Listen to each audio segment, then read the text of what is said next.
March 18th, 1983. This is Joe Todd, an interview with Mrs. Sadie Nash. Mrs. Nash, where were you born? I was born in Jasper County, Illinois, I've done been there. And when's your birthday? August 4th, 1905. 1905. Who was your father? Daniel Christian Hampsten. Was he from Illinois? Yes. Homesteaded here in 1905. I was 4 months old when they brought me out here. Oh, yeah. Who was your mother? Bertha Sadie Hampsten. How do you spell the maiden name? Fouty, F-O-U-T-Y. Was she from Illinois also? Yes. Okay. They were both Illinois natives, born close to where I was. What kind of work did your father do? He was a farmer.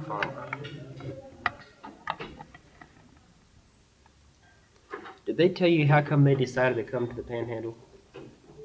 Dad was a farmer in Illinois, and they thought the land was worn out. They hadn't learned how to build it up, and he heard about all this free land out here, so he came to investigate and stayed. Did they come by train? Yes, the Rock Island Railroad had been built through here, and they came by train. Mm-hmm. All right.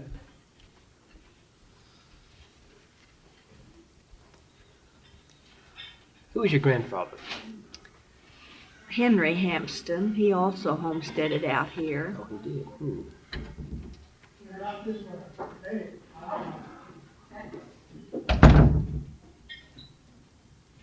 Was And he the other grandfather was James Fouty, and he also homesteaded here. Now don't shoot it to him.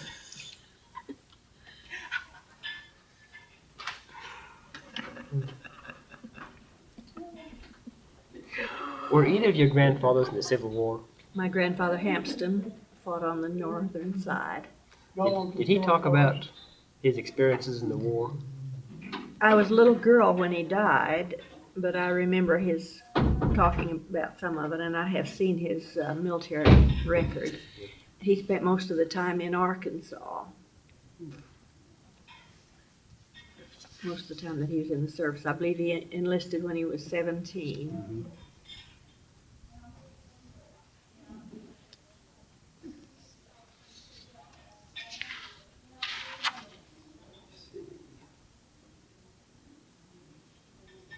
What kind of house did your father build in the homestead? He built one large room with an attic, and then later a lean-to.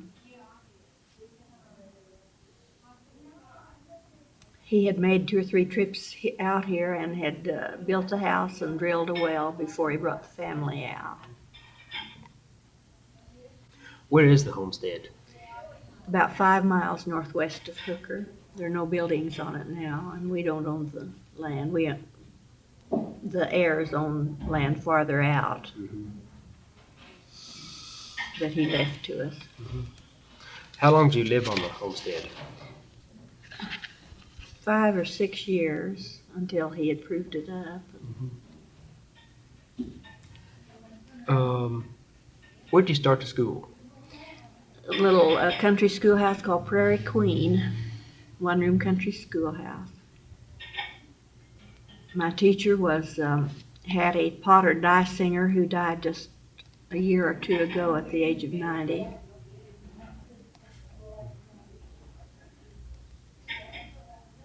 Where was the school located? About 4 miles northwest of town. There aren't any buildings in that area now. The building is still here in Hooker. The building is in Hooker. It is? What's it being used for now? A barn, isn't it, or storage of some sort? Hay story Hay storage. by Frank Parks. Yeah.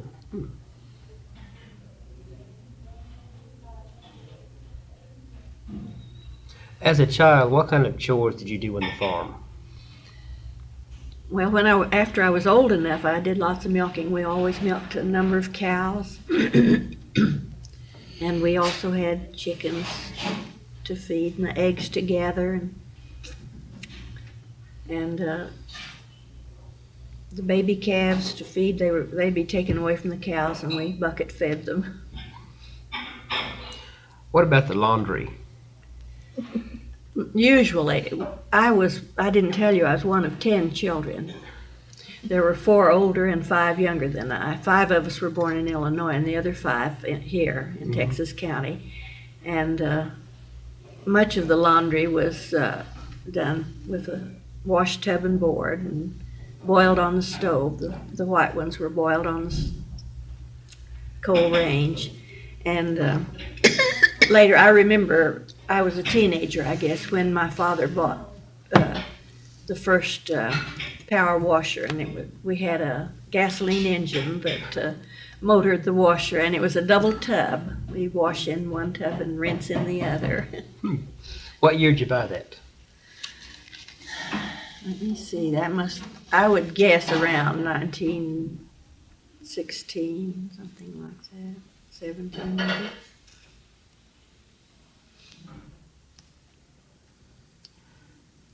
What kind of soap did your mother use in the laundry? Usually lye soap that she made herself. How'd she make it? Well, I can't tell you exactly, but she used lard and lye soap. I don't know, just and water, I guess. Helped make a lot of it. Did you have hogs on the farm? Yes, and not on a large scale, but enough for our own meat usually. Did you render lard? Rendered lard and, How do you do that?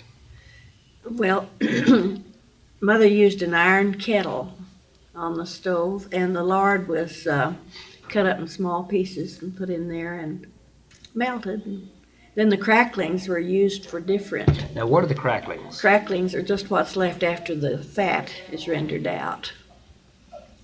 How long does it take to render the lard? I don't know that I could say. It seemed to me then that it took an awfully long time, probably a few hours.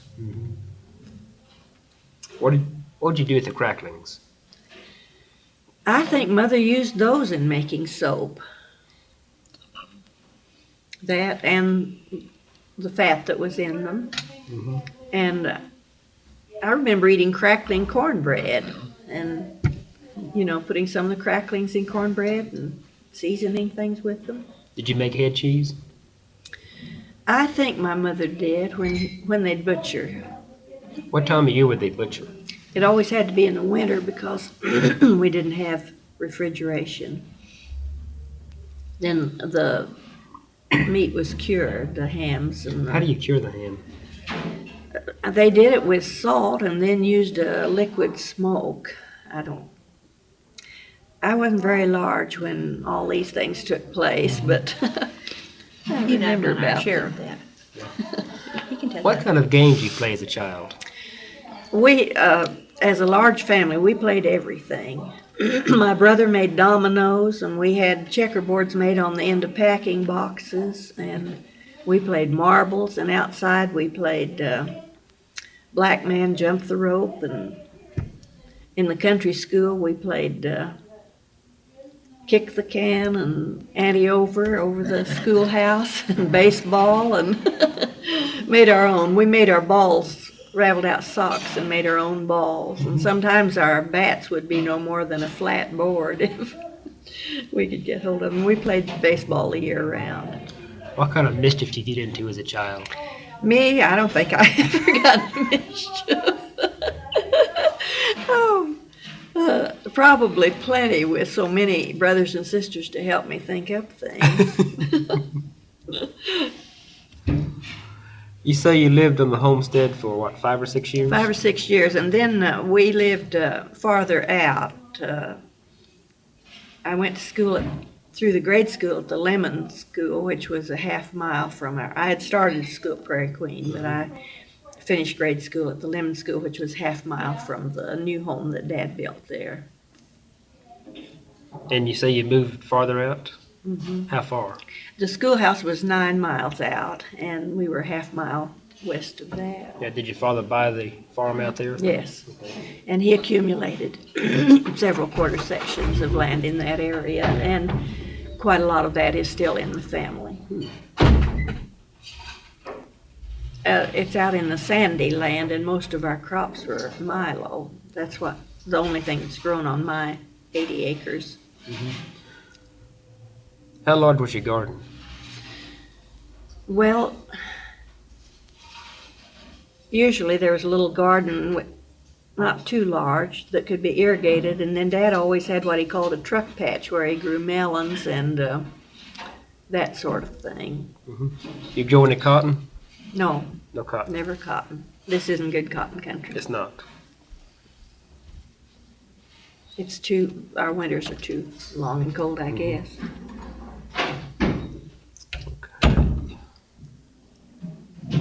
My oldest sister's still living. She's 85 Down by Geneva. and lives here in Down town. by Geneva and Essie. And my youngest sister, of the 10 of us, 7 of us are living and 6 of us live in Hooker.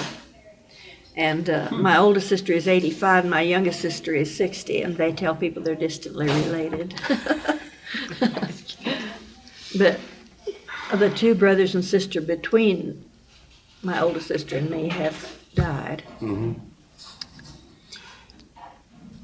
Do you remember World War I? Yes, I do. Was there much work for the war effort in Hooker? Well, we we didn't get to Hooker very very often, but I do remember bond sales and programs that we would have at the schoolhouse selling bonds. Did you do any knitting for the war? I didn't. I don't remember about older people whether they did or not. How many boys went to the war from this area? I really don't know the American Legion post is Tarrant Murphy. Those were the 2 boys who lost their lives from here. So the post is Tarrant Murphy, and I really don't know how many. Quite a number, though. My oldest brother was just old enough to register for the draft before the war ended, so. What was Armistice Day like in Hooker, or this area? Was there a big celebration? I don't know about town. I remember how I heard it on the telephone country line, that the war was over and we were very happy, but I don't remember any special celebrations in the country. When did you get a telephone? What year? Oh, we had a telephone as far back as I can remember. We had one on the homestead. Yeah. Who was a telephone operator? I don't know. I remember a Mrs. Irvin who was, when I was probably a teenager, I have a Fogel song with one, the early days. I have a Fogel song. I remember seeing the telephone, what do they call it? Switchboard? Switchboard, yes, the switchboard here. It was, They slept in there. They had their bed and they were on duty all night long. The little building's right over across in the next block, still standing. The last one. When was the first time you came to Hooker that you remember? well, I had my picture taken in a little studio, which was across the street here, when I was less than a year old. I have that picture of myself. So I know that at that time, Saturday was always Trades Day in Hooker, and all the farmers from miles around came in. It was a social time too, and I have some pictures that were taken, I believe in 1909, of a group of men with my father in it and a group of women with my mother in it. Would you let us make copies of those photos? They have been used in it. You see, we have Pioneer Day every May. And they have been used in the Guyman paper for the Pioneer Day. Yeah, that's edition. May 7th. It's the first weekend in May, First whatever time that first is. Saturday. What's your first impression of Hooker? What did the town look like? Well, the pictures that I have of it are the way I remember it, of course. Muddy dirt streets, and just there was a fire here in 1909, I believe, that practically destroyed Main Street. Started in a cafe. Of course, the houses were were very cheaply built of lumber. There weren't any brick buildings in early town, no trees. We moved into town after I started high school and went to Where'd you move to? What part of town? the north part called the Baker Brothers Addition. What year did you graduate from high school? 26. 1926. Were you a flapper? I suppose I have I have pictures that indicate that. I didn't know it at the time. What would you say a flapper is? Well, I guess someone who wore her dresses above her knees, and the hats were pulled down over our ears and foreheads, and there was fringe on a lot of the dresses. Short hair. Short hair. Short hair. That's when we first had short hair. Did you marcel your hair? Yes, I didn't have my hair cut until I was sophomore in high school. My mother had braided it all those years, and I had blonde braids. Mm-hmm.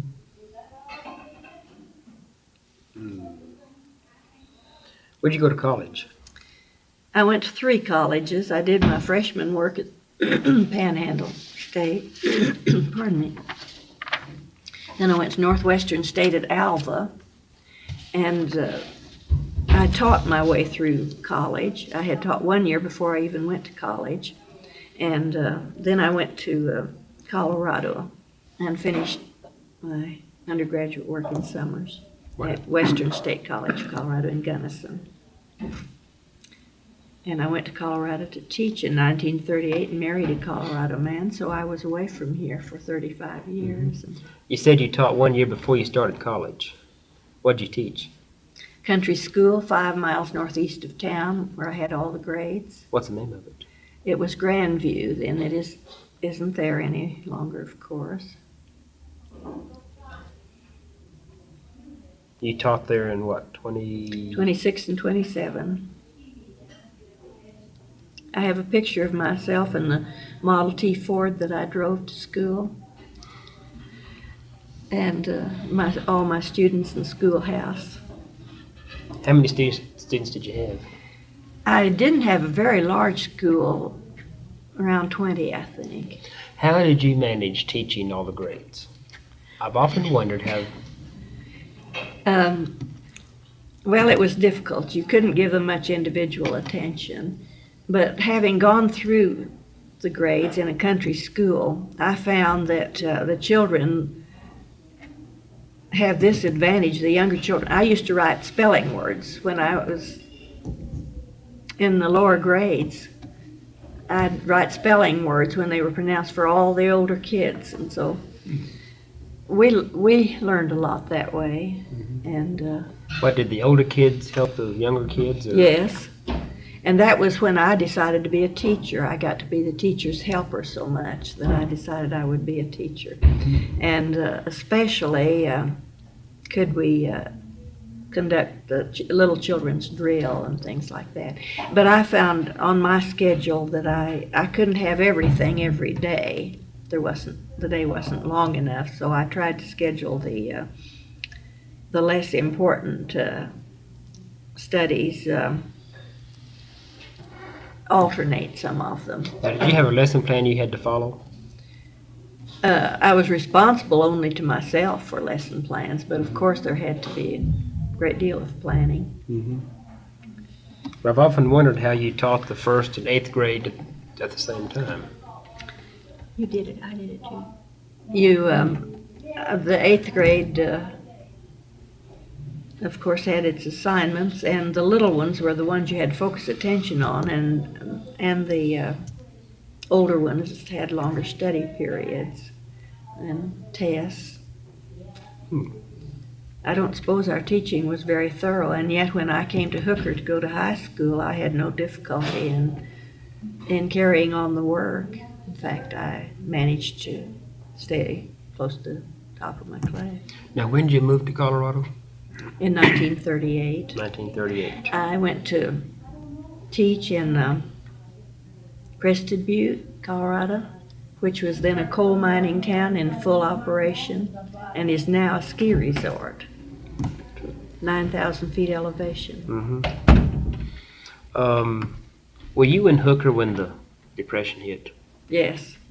I taught here in Hooker during the Dust Bowl days. Yeah. How did the Depression affect you?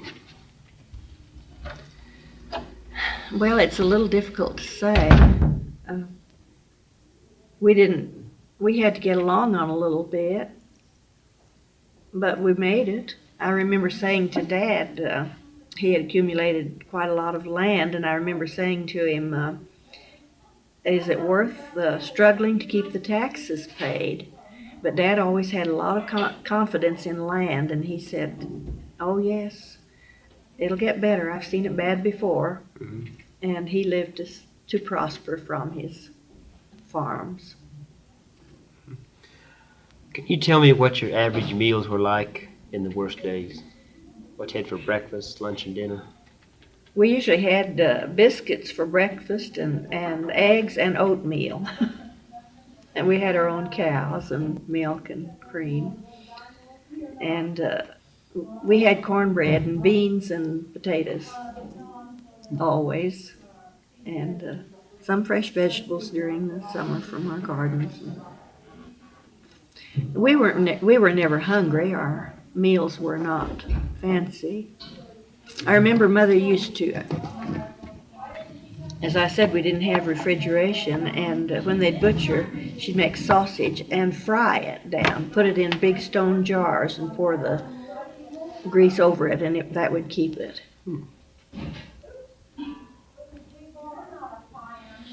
And we always had chicken to eat, too. Can you give me a description of a dust storm? I've seen a few of those black dusters. The first one in 1923 was on St. Patrick's Day, 1923. And we saw this cloud coming up in the north, and at first it just looked like a cloud bank. Then after a while, we could see it rolling, this rolling black clouds. And when it hit, it was so dark that you can't imagine a deeper blackness than that was. And I don't remember being especially frightened. My mother wasn't a very nervous person, and since she didn't get upset, we didn't either. But Dad and the boys had come to town that day, and they didn't get home. We didn't know where they were till the next morning. Dad called from town, and they hadn't been able to make it home, but they had they'd started and had come back to town and gone to the hotel and stayed, so they were safe. But a number of people were caught out in the storm. It turned very cold and snowed afterward. And What is dust pneumonia?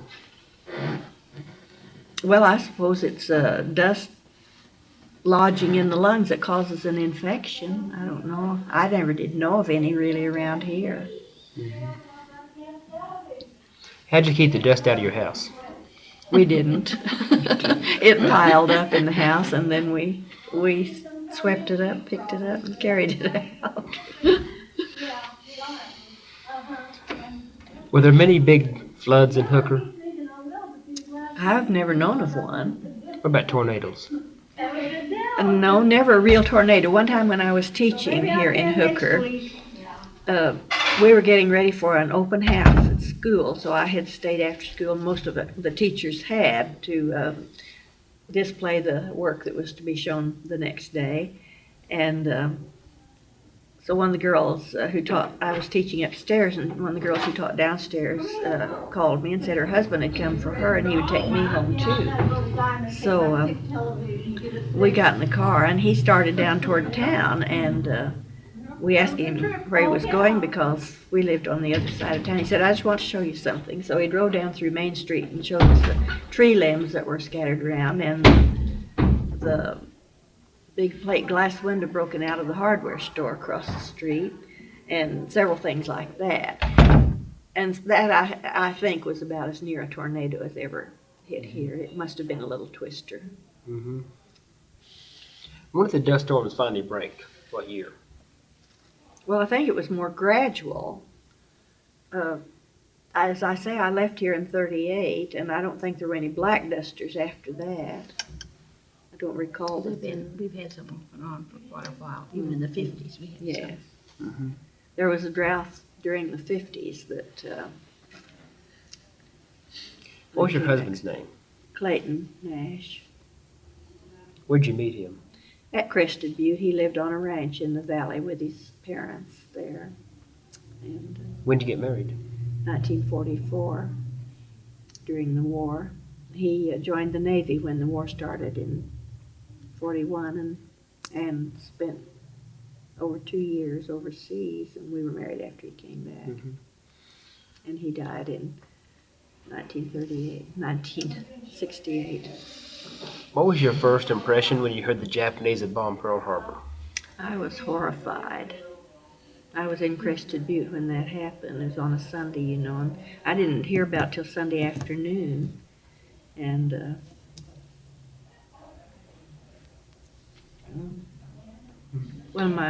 there were several of us teachers, 3 of us teachers living together, and the boyfriend of one of them came that afternoon, and the way he put it, he said, "We're at war. The Japanese have bombed Pearl Harbor." And he had heard it on the radio. Was there much work for the war effort in Crested Butte? Yes, yes, quite a lot. Bond sales and that sort of thing. Did you do any work for WPA? No. Did your husband? No.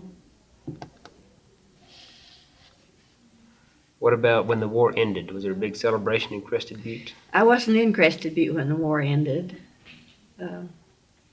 I was we were married in California, and we were in California when the war ended. He didn't have to go back overseas. And of course, well, actually, we were back, he was on leave, and we were in Pueblo on the way back to Crested Butte when we had the news, and there was a lot of excitement in Pueblo. We were waiting between trains there.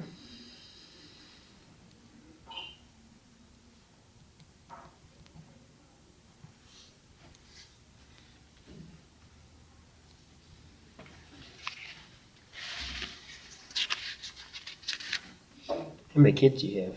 None, No kids.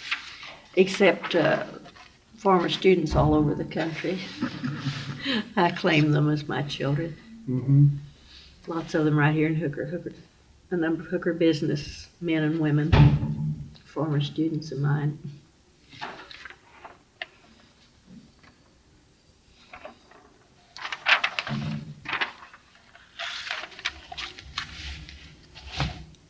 Do you have any stories that your parents told you about early days in the homestead?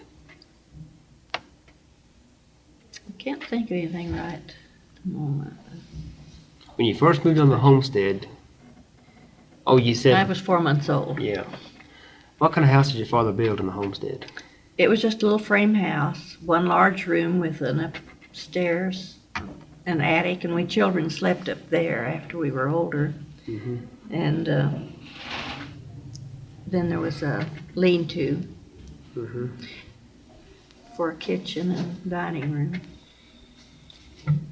Well, Later, the home that we had on the next farm where we lived was a larger house. We had 3 bedrooms on the ground floor, and the upstairs was a sort of dormitory where the boys all slept. is Hooker a good town to live in? I have enjoyed it. As I said, I was away for 35 years, and one thing that impressed me when I moved back was that people remembered me, and I could walk down the street and everybody called me by my first name. When'd you move back? In 1973, 73. built a new home out in the west end of town. Well, I think we have a good interview. Anything you want to tell me? Any stories? Well, nothing comes to mind very quickly. I'll probably think of a number of things that I could have told you, but one thing I meet up with these middle-aged people who tell me things they remember about school that I don't remember. I don't remember I ever paddled anyone, but they do. Don't forget that. Okay, thank you.